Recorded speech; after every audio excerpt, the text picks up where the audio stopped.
Siamo al CES Asia 2018 di Shanghai e siamo passati dal boot di TicWatch, un produttore di smartwatch molto noto. Fanno smartwatch Android Wear già da alcuni anni con un ottimo successo e hanno presentato questo nuovo modello, si chiama TicWatch Pro, il protagonista del nostro video. È uno smartwatch con display rotondo da 1.4 pollici.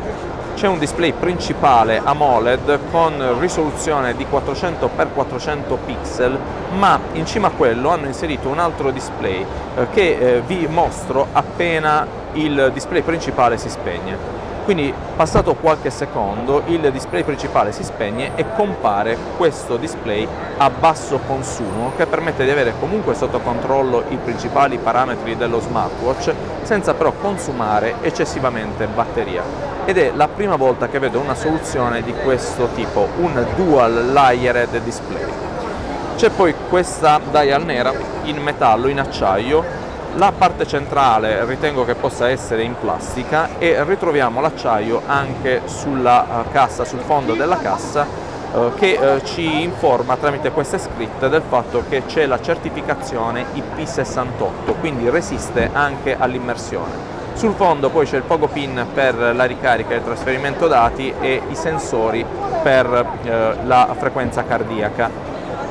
La banda, il cinturino è standard da 22 mm e potete rimuoverlo e sostituirlo facilmente tramite questa levetta. È internamente in plastica, in silicone, esternamente in ecopelle. Hanno voluto creare un design un po' più ricercato. Sul lato destro poi ci sono due bottoni, il primo ci permette di accedere alle applicazioni oppure di tornare alla watch face, il secondo è programmabile, potete anche cambiare le watch face con un semplice slide da un lato o potete accedere ai settaggi con uno slide dall'alto verso il basso. Questa è la versione con dial nera, ma c'è anche una versione con dial argento. La batteria all'interno è da poco più di 400 mAh e permette di alimentare questo smartwatch per circa 3 giorni nella modalità basso consumo, un paio di giorni con le piene funzionalità, un tipo di consumo misto.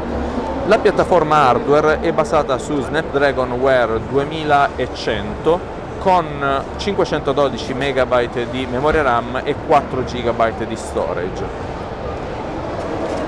Uno smartwatch molto interessante che credo possiate acquistare anche dall'Italia. E qui per questa mia preview dal CES Asia è tutto. Se avremo modo di reperire un sample per una recensione sicuramente faremo un test più approfondito di questa soluzione molto interessante che arriva, ve lo ricordo, con Wear OS e con una intelligenza artificiale per l'assistente vocale, che però non utilizza l'assistente di Google perché qui in Cina, dove viene prevalentemente venduto questo smartwatch, questo assistente non è accessibile, i servizi Google sono filtrati.